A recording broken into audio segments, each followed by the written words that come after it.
គ្នាធ្លាប់ក៏ដូចខ្ញុំឯងកាលនៅពីក្មេងទឹកចប់ពីស្កលតែងតែគិតថាចង់រលុយបានច្រើនចង់លក់ម្ដងបានលុយច្រើនហើយចង់ផ្ទុះប្រកាន់ប្រខែបានច្រើនតែតែការទៅយូរទៅយើងដឹងថាការរកចំណូលបែបនេះគឺអត់ល្អទេ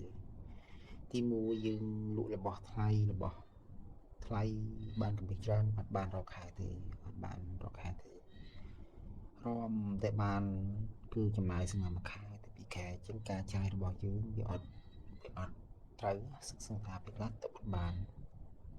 អញ្ចឹងបើយើងប្រៀបធៀបពីការលក់ដូចយើងមើលវីដេអូនេះចឹងវីដេអូនេះគឺបង្ហាញពីការលក់ចំណេញតិចនិងការរកចំណូលបានលក់ម្ដងបានចំណូលខ្ពស់អញ្ចឹងដូចជាយើងលក់រាយបើយើងចំណេញ50សេន1រៀល2រៀល3រៀលតែសម្រាប់អតិថិជនគឺយើងសួរតំណងជាងដែលយើងលក់របស់ថ្លៃពិបាកក្នុងការតំណលំបាកឲ្យគេជឿលំបាកការបញ្ចុះបញ្ចូលលំបាកគេទុកចិត្តមានបញ្ហាច្រើន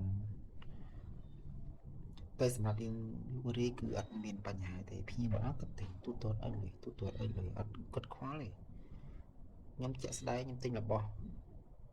ប្រចាំថ្ងៃគឺមិនដែលតថ្លៃដល់អីទេគិតលុយបងលុយអញ្ចឹងយើងសុខចិត្តបង្វែរចំណូលដែលចំណូលខ្ពស់ហ្នឹងឧទាហរណ៍ថាលក់ឡានលក់រេស្តាតលក់អីផ្សេងរុញទៅជាចំណូលទី2ក៏ទី3តែចំណូលទី1គឺចំណូលដែលយើងលក់របស់លក់រាយចំណេញការអត់តិចអានេះគឺជាជីវភាពប្រចាំថ្ងៃទុក